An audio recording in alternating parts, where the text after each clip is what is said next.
Magandang hapon po. Ako po si RP Lazaro.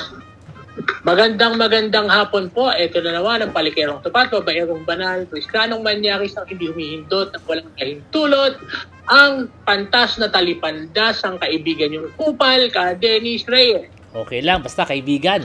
Yun ang mahalaga, no? So, ang pag-uusapan natin ngayon ay yung pinag-usapan sa dyaryo ng isang araw. Ang sabi sa pahayagan, 13 milyong piso daw ang ginastos ng COMELEC dahil ire-reprint nila ulit yung balota kasi nag-umpisa na sila mag-print ng balota. Ngayon, meron silang mga sinabi doon na nuisance candidate. Pero yung isa, si Zubair Ginto Mustafa, pakita ko sa inyo mamaya, no? Nag-file siya ng Supreme Court Judicial Session na hindi daw siya nuisance, dapat to isama siya sa balota. And apparently, sabi ng Supreme Court, issued a temporary restraining order prohibiting the COMELEC from declaring Mustafa as nuisance candidate. Blah, blah, blah, blah, blah. In other words, mag-reprint kayo ulit na nandun ang pangalan ni Mustafa. So, that cost the taxpayer 22 pesos each, which all goes down the shredder. 13 million pesos. So, anong masasabi mo dyan ka, Dennis? Okay. One, temporary restraining order lang yon. Okay. Pwedeng mag-appeal, sumagot ang COMELEC doon. Diba? So, hindi na kailangan execute agad, sagutin lang yung TRO. Kasi hindi naman permanent injunction yun eh. All they have to do is justify kung bakit nuisance candidate yan. Si Mustafa. Si Mustafa. Okay. Tapos, di ba, ang defense niya is late daw ang Supreme Court sumagot. Oo. Nag-print na daw sila. Naggulo daw yung schedule nila. Kaya nila kailangan mag-reprint ulit. That is not the Supreme Court's fault. The Supreme Court, as the final arbiter, may decide anytime. Okay. Pagka inugat natin, ang talagang mali dyan is yung COMELEC. Kasi? Okay. Kasi dati, traditionally, ang basis lang para i-declare kang nuisance candidate is lack of the ability to conduct a nationwide campaign. Yeah. Okay, yun lang. So, kumbaga, the reason for that is, anybody could run. It is your right and privilege as a voter. You wanna run as senator. However, pahihirapan mo naman kami kung hindi aabot na 1 milyon ng boto mo kasi hindi mo pala kayang mag-campaign sa wala ka palang pera. In other words, wala ka palang pera. Wala kang, hindi lang pera, kakayahan. Okay. Kakayahan. Because minsan kahit wala kang pera, katulad ng Luke Espiritu, walang pera pero kaya niya mag-campaign nationwide, di ba? Binoto ko yun. Incidentally, I voted for Luke Espiritu, ha? Boto ko yun. So, yung ability to conduct a national election. Launch a nationwide campaign. Okay. Kasi kung hindi, sayang ang oras pagdating sa canvassing. Okay. This election, dinamihan ng COMELEC yung mga bases nila. Meron silang bullshit na making a mockery of the elections. One. Meron pa yung no program of government, no walang plataforma. No platform, okay? Which is bullshit. Kasi one, si Bong Revilla ba may platform? Wala. Pero nalis budots lang yan, di ba? Ang plataforma niya, budots. Di ba? Buti pa si Robin Padilla may platform. Platform niya, meron. Talaga? Okay. Philippines, province of China. Di ba? At least may plataforma. May plataforma. Sige, gusto pagbigyan natin. tuta ng China. So, tuta kami ng China, ng plataforma namin. So, hindi traditional basis yung low platform or yung making a mockery of the election. Ito, perfect example. Si Fernando Ding Diaz dating chief of staff ni Imelda. Okay. Tumakbo yan last election, Senator. Pinayagan nila ka 500,000 votes. Ngayon was declared a nuisance candidate. At tumatakbo siya ulit. Tumakbo eh. Ngayon, dineclare na nuisance candidate. Okay, for making, I'm not sure if it's for making a mockery of the elections or walang platform. Pero, meron na platform of government. Ang platform niya is yung 7-point National Emancipation Program ni Marcos. Okay. Kasi siya tumulat doon. So, may economic program siya. Okay. Economic political program. Okay. And it's very good. Okay? You cannot say that he's making a mockery of the elections kasi may nakatakbo na siya dati. Oo. Diba? Okay. However, okay, Mark Gamboa. Sino nga ba yun? Mark Gamboa is a vlogger. Okay. He's a friend. Okay? Willie Villame. Willie Villame, walang platform. Walang platform, Remember, in-interview siya. Anong platform mo? Ay, manalo muna tayo, tsaka ako na Jesus Maria Josep. I remember that. Diba? Wala talaga platform. Okay, bakit hindi dinisqualify yun? May pera. Si Mark Gamboa. Again, okay, ginamit lang basis no program of government. Si Mark Gamboa, same thing. Wala siyang platform of government. Ito pa, wala siyang balak manalo. Alam niyang hindi siya mananalo.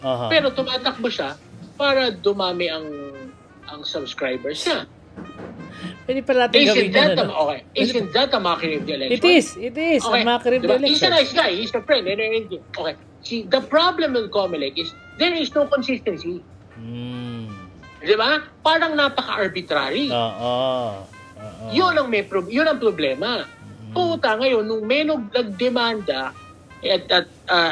and ang ginamit niyang basis is the law. Kasi, okay, remember, yung ability to conduct a national election has been challenged and has been upheld by the Supreme Court a number of times. Yeah. So yun, part of the law of the land na yun. Everything else, hindi. Ngayon lang ginawa ng Comelec yan. Bakit? Now, okay, trip lang eh. Pero, seryoso. How can you say na merong matinong basis wherein you could see examples of people that have passed through na violated actually yung the same provisions that they gave. Yes. Pinatakbo nila yet these people have violated that. Diba? So, walang consistency. Ngayon, pagka na-overturn ka ng Supreme Court, sino may kasalanan? Hindi ba ikaw? You cannot now blame the Supreme Court for being late. It was your problem because you're inconsistent. And see, in policy making, that is one thing you can never be, inconsistent. Because hindi mapipredict ng tao kung saan ka papunta eh.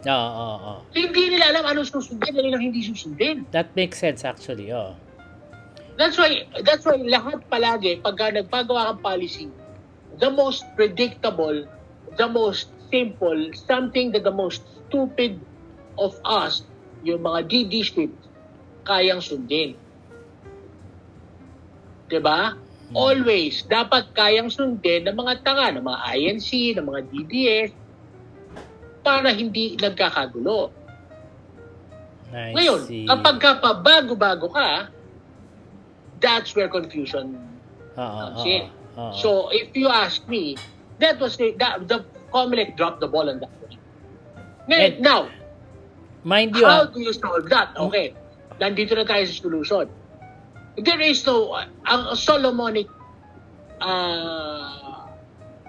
solution talaga dyan is, i-challenge na yung PRO, sagutin nila, tapos sabihin na nila, pasensya na, hindi namin sinama. Hindi ka na nuisance candidate, pero hindi ka na pwedeng sumama ngayon. Kasi nakaprint next elections ka na lang. Nakaprint na. Physically impossible. Nakaprint na, takbo ka na lang next election. So, nagkamali kami, tanggapin lang, nagkamali kami, pero hindi ka na pwedeng sumama ngayon, right? Tapos na bilote. And we do not have the money. To print new ones. To print 6 million. At 15 pesos per? 22 pesos per. At 22 pesos per? 13 million pesos yung yung tinapon nila. And nobody can, and The Comelec does not have the money. So, just to be sure, Kailangan nilang intindihin na I'm sorry, your rights were trampled. prejudiced. Your rights were prejudiced, were violated, pero we can't do anything about it right now. Yun ay isasagot na nila sa Supreme Court. Hindi na kaya mag-print. Physical impossibility. Pero na pwede ba next sagutin lang nila yung TRO. Kasi remember, temporary restraining order lang yun. Ipapalift mo lang yun. I-request mo lang, ipalift mo TRO. Pero why go through all the trouble? It's like Comelec wanted to reprint the ballots. That's just me.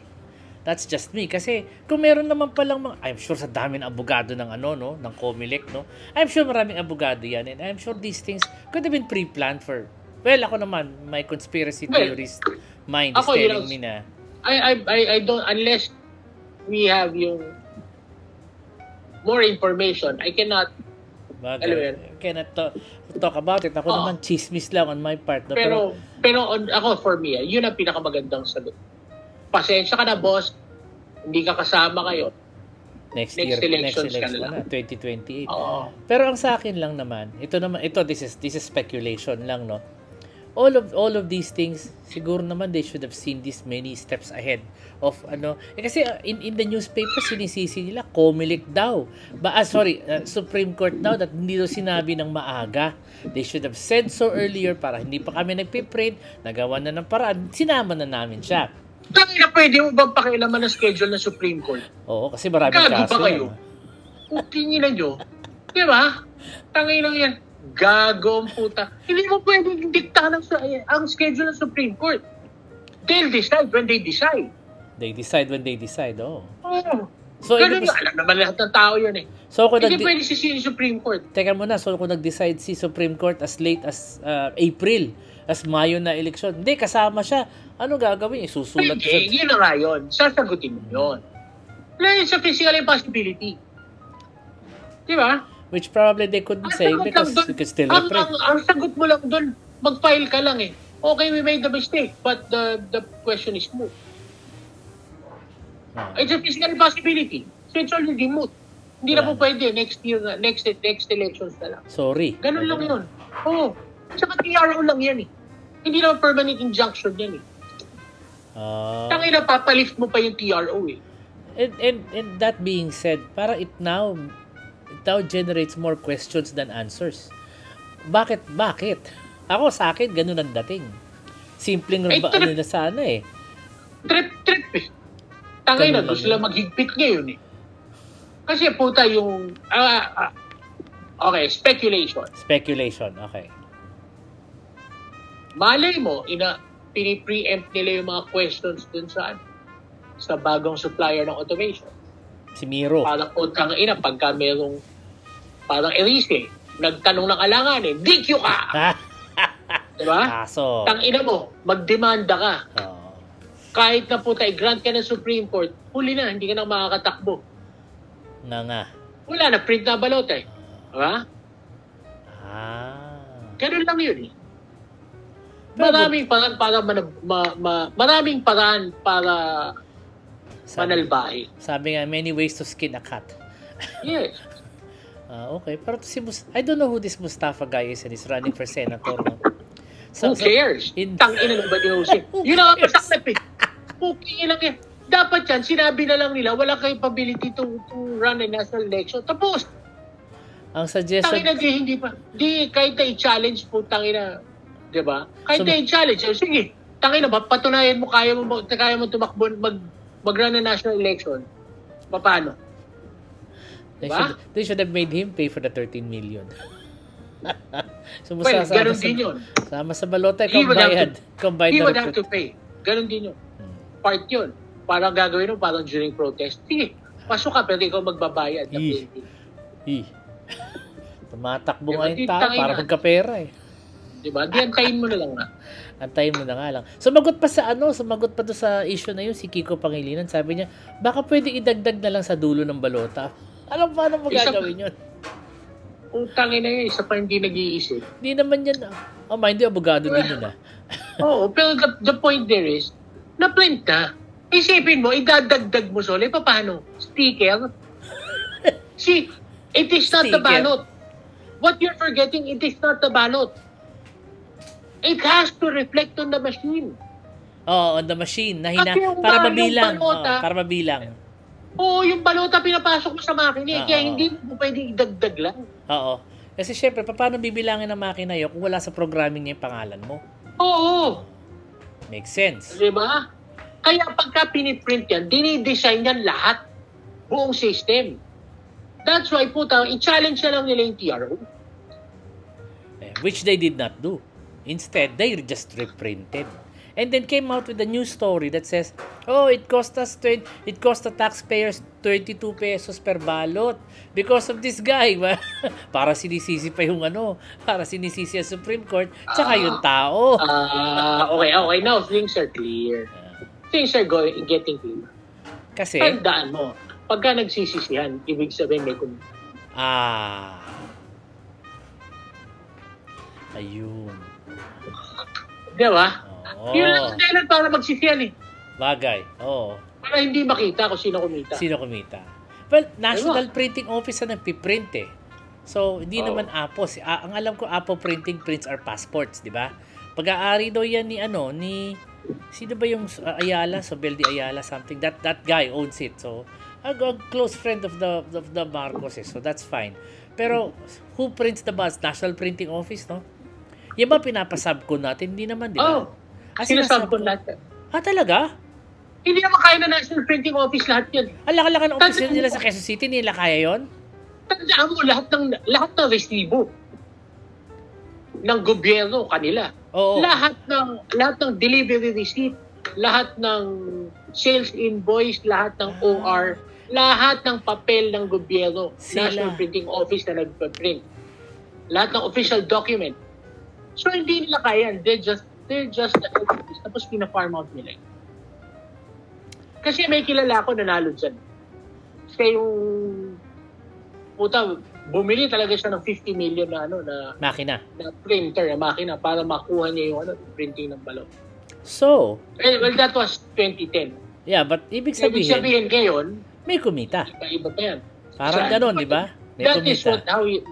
That is our speculation. That's the speculation. Kasi parang gano'n, nagtuturoan sila eh. Pero pagka ako, rule of thumb yan, pagka kami nagturoan, kung sino may kasalanan. Yun na yun. Ibig sabihin, ayaw maturo kung sino kumita. Oo. Smoke screen. Kumbaga. Di ba? Kasi, kung ako yan, tangin hindi na ako mag-print. Sabihin ko talaga, paninindigan ko. Sorry pare, next ka na lang. Next election, wala na, tapos na talaga. Na-print na. And we don't have money. Na-print na. Ulitin mo pa yung, i-reprogram mo pa yung machine, hindi pa tapos yung sa balota lang. Diba? Next time ka na lang. Ganun ang sagot doon. Ay bakit hindi ka na nalagay sagot? Ba't nga ba hindi? Nag-reprint na lang sila, nanisip pa. Kasi, look, meron ba sa atin naniniwala baka 1 million boto yan si Mustafa? Malamang siya hindi. Baka mag-anak niya if he has that many. Tangina, baka nga pati kung mag-anak niya, hindi siya iboto. Diba? Now he's getting free traction. His name's all over the place after this. Baka manalo. So kung ganun, ibig sabihin, hindi siya ganun ka-importante sa eleksyon. Next election ka lang. Tangina, huwag ka na makigulo ngayon. Yun lang ang sagot doon eh. Na-print eh. Printed na eh. Oo. Diba? Tapos na. Printed na. Gulo ka, wala ka naman dagdag. Wala ka naman bilang, wala kang pato. Putangina. Kung baga sa text, patay na. Di ba? Oo. Anong tawag dito? Baga sa picture, dead pixel. Oo. Oo. Di ba? Parang ka lang eh. Yung patay na baraha. Dagdag sa tawag ng butaw. Butaw, ganun. Pandami para lang masabing 5 baraha mo. May isang walang kwenta. Warm bodies. Kumbaga sa party, warm body. Dapat hindi na lang ina-entertain. Karapatan niya daw yun eh. Makit siya sa Korte Suprema eh. Putang ina, okay, sorry. Di matapakan ng karapatan mo. Talaga. Tangina eh. Di ba, magdemanda ka na lang. Oo. Tapos Diba? patagalin na Kaysa lang na. guguluhin mo lahat. Patagalin natin yung hanggang after elections, hanggang it's moot na nga naman talaga. It's smooth. See, that's the thing. It's smooth. The print eh. Oo. Hindi naman siya si Ping Lacson na hindi sama sa balota. Hindi pwede. Oo, kasi ano yan eh.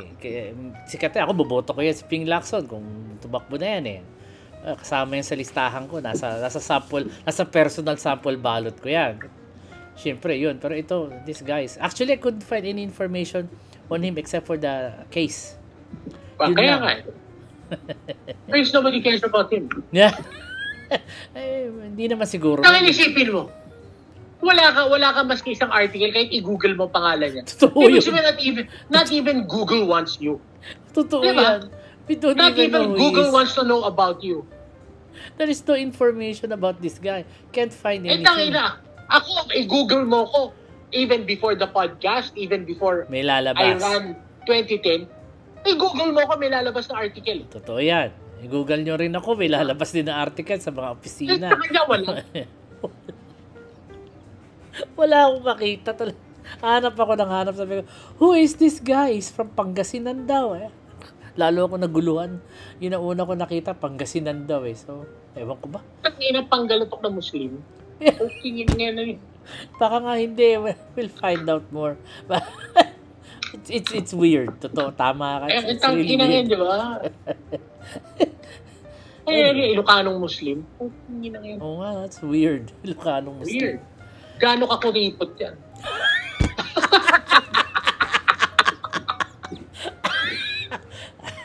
Oo. Tangina yan. Tapos patatakboyin mo. Okay, nga yan. Unless there's somebody behind him kasi as most candidates are, there's always somebody behind them eh. Ano proxy ba? Well, Tangina yan. Hindi. pampahati Senador ng, proxy. pampahati ng boto, pampakonti. Uy, that happens ha, yung nagpapatakbo ka ng kapareho ng pangalan. Di ba? May mga ganon. Maghanap ka ng kapareho niya ng pangalan. Ha?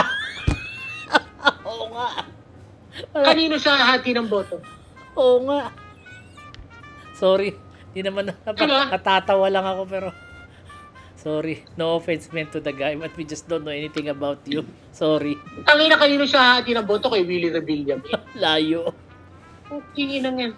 Si Willie Revilla may namigay doon 1 million kay namigay doon ng 1 million kay nakita daw niya nagkita raw sila sa isang restaurant tapos nung nakita daw niya si Rufa may binigay niya 1 million. Buti pa siya. Oh. Di ba sabi nila naghihirat na daw si Willie Revilla eh. Sorry side lang. Chismis. Chismis daw kasi laki doon talo sa sugal. That's why Chismis. dati daw hindi tumatakbo ngayon nag-decide na tumakbo kasi doon naghihirap na. Again, chismis. Chismis. Anyway, that's an interesting point, something to think about. And going to the next one, isang headline ngayon sa dyaryo is TikTok daw is banned in the US. Ang gusto daw mangyari ng TikTok, ng gobyerno, ng American government is for TikTok to be sold to a US owner. ByteDance owns the famous apps that we use. There's TikTok, there's CapCut yung ginagamit nyo for editing the videos, and a certain Lemon8, I don't know what that is. Pero kasama daw yun sa pag-aari ng ByteDance. And they want ByteDance to sell. Originally daw, nung nag-uusap daw sila originally, pwede naman daw. Kaya lang, ang sabi ng TikTok, benta namin yung app but we're not going to give you the algorithm. So lang, galit yung US government kasi ang hinahabol pala nila is the algorithm of TikTok. Apparently, for those who have, for those who have TikTok, makikita nyo kung gaano kabilis ang, totoo yan, and I've recently opened an account sa TikTok. Ang bilis niya magpakalat ng videos. Walang boosting, nothing. And if you do boost, it's very cheap. 25 pesos, 49 pesos, o 150. Yun lang yung nakita kong mga Pero ang bilis din niya ang bilis niya makapagpakalat. And that being said, anong epekto nun sa Pilipinas? Ang sagot, wala. Kasi okay naman ang TikTok sa Pilipinas. Pero syempre, 170 million daw users. What people missed sa algorithm ng TikTok, ang galing niya pang brainwash. That's kind of true. Yun talaga yun. Kasi pansinin mo kung anong algorithm ng TikTok sa US as against TikTok sa China. Everybody's talking about it. Ang ipinapalabas sa China, palagi lahat patriotic. Oo. Lahat good values. Lahat it is good to be a Chinese, to ganon. It raises awareness, it makes better citizens. Yeah. So states tang-ina tinuturo sa maging trans. 'Di ba? Maging destructive. And that's the whole point. Ang kaling na pang brainwash ang TikTok. Yeah. Kaya ganun, because it's being used kasi military tool. It is. And the American government knows that, no, na ginagamit siya to brainwash a specific a group of people. Yes. At malakas siyang maka-influence ng Sa ganun, sa tingin mo. Oh, and correct me if I'm wrong, no? Tatanggalin pa ba nila ang ban sa TikTok o hindi tatanggalin daw nila because Trump said pagbinenta. Hindi, Trump said he will sabi sa diary, although medyo malabo din, si Trump daw ang magre-reinstate ng app kaya temporarily banned ang TikTok. Sabi. So hindi natin alam. Si Trump kasi as far as the Philippine interests go, no, hindi siya 100% sure daw na he will act in the same with the same commitment as the US government to the Philippines. So hindi natin alam. Ngayon, ayun na naman tayo with China. Proxy war kasi tayo with China, tayo sinusubo Pero hindi naman tayo kaaway ng China, kaaway nila Amerika Hindi, pero tayo yung tayo nilulusob Parang hindi karagatan natin yung inaagaw. Karagatan natin ang inaagaw. Oo, tayo ang ginagawa ng harm. Hindi naman iba. They're doing harm on us. So, tangin nyo, kahit na sa kalaban nyo rin kami. Technically, inaagawan niya Totoo yan. Tangin na, yung mga mangingisda natin nawawala ng isda. Nawawala na kinikita. Binebenta pa kamo sa atin yung ninakaw sa karagatan natin ng galunggong. Binibili naman tayo ng bili. Mariosep. Kaya sobrang walang yaya mga incheck, hindi tao. I actually have the same sentiments. Hindi ako I've always said my sentiments sa Facebook, sinasabi ko na walang kwenta tong mga tao na to, itong ginagawa ng mga incheck sa Pilipinas. Hindi ko nga ma-spell ng diretsong CHINA. Ini-spell ko siya CHAYNA. That's how I spell it on my Facebook kasi na syempre nagagalit din ako na although one government official said China daw is a problem that cannot be solved, it can only be managed, parang diabetes, no. Ewan ko lang, siguro ako umaasa ako ng solusyon to the China problem kasi ninanakawan tayo sarili nating mga mangingisda hindi makapagpalaot. China is getting desperate. And they're getting desperate. Totoo yan. And sabi nga nila, always fear the man who has nothing to lose. Kasi pag na-corner na yan sa pader, lahat gagawin niya para makaalpas siya doon. So, that's why ganun din ang at sentiments about China. Mahirap sila. And itong TikTok nila na to, marami nang nakapagsabi na talaga daw kumukuha ng information tapos talaga they're mining us for information. Ayan. Dennis, Kobe, umaandar pa yung video mo. Ayan. Umaandar naman. Nakikinig ako okay. Ayun. And that being said, so ayan, medyo maiksi. Ewan ko kayo, paano ba kayo naapektuhan ng problema sa TikTok? Pero tayo dito, wala naman tayong problema Wala. I don't use TikTok. You don't? I don't. I've been tagging you to the TikTok. Ginamit ko lang yan dahil dito sa podcast natin para mag-share. Pero I don't really scroll through TikTok. I don't use it. Maybe you should. We have about security threat yan. I agree. Compromise yan as security sa yung app na yan. I don't want the Chinese to know yung mga yung preferences ko, yung profile ko. Mind you, we have about 90 comments in TikTok, all hateful. Kasi nga because of the INC right. Galit sa atin. Hindi, tsaka yung profile ng gumagamit ng TikTok. Mga fake ba? Mga karaniwan. I didn't say it. Karaniwan, mga nagti-TikTok Ouch. Kaya gusto yung mga nagsasayaw ng mga batang babae. Medyo. Kada may nagti-TikTok dito sa atin, mga umanyo. Ewan ko ba? Ang hirap kasi nung ganyan na sana ho yung mga netizens natin medyo matuto naman ng konting mag-isip para sa sarili nila. Okay, masyado nakikinig sa just because it's on TikTok, just because it's on Facebook, yun na yun. So let's start the week with with a little bit of isip tayo para sa sarili natin. Medyo time, and then syempre ayun, basa-basa din ang dyaryo, wag puro social media. I always tell people that ang ina, may nagbabasa pa ba ng dyaryo? ako, ikaw. Oh. Sige, bukod sa atin sa matatanda.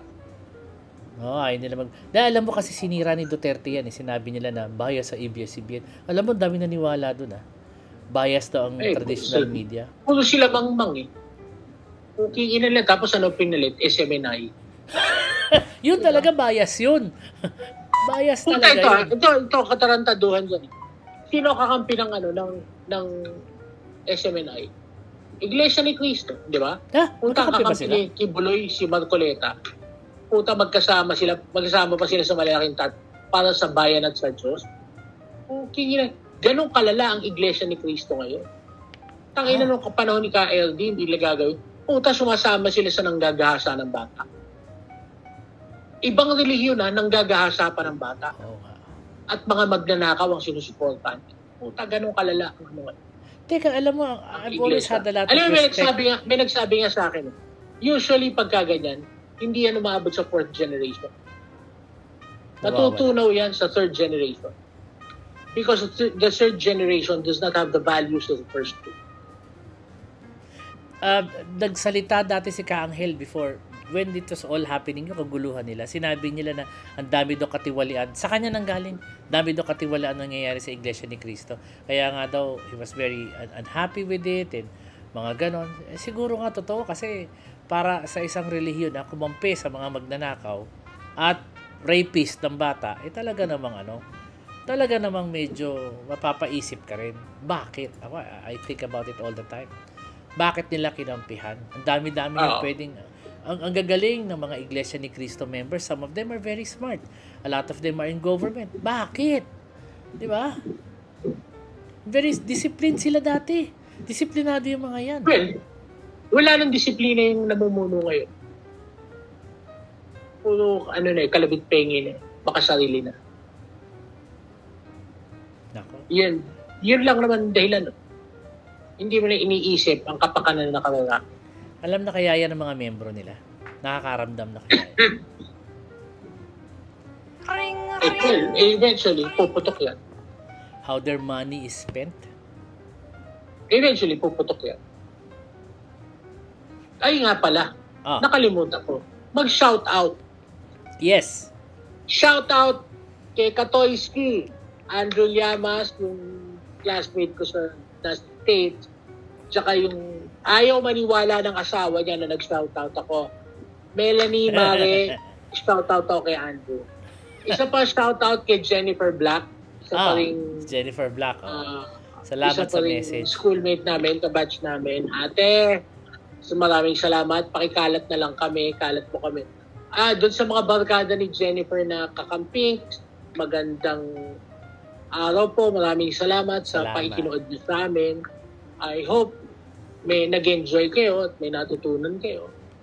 And like susunod si Lenny naman na i-chismis namin para kayo naman na magalit. Dami pa naman akong gustong sabihin. Nagpipigil lang ako at medyo hindi rin kami nagkasundo after the 2016 elections. But that's another story for another day. Sige, mukhang we've already finished. This was really short. 30 minutos. Ayan, so kung meron nyo kayong tanong, comment, huwag kayong mahihiya, magsabi kayo. We are a safe space for dissent. We always say that. Kaya lang, pag sinagot kayo, walang pikunan. Yun lang yun. Huwag kang manggigigil pag sinagot ka. So, kapag maganda naman ang comment mo, maganda rin naman makukuha mo sagot. And vice versa. So, ayan.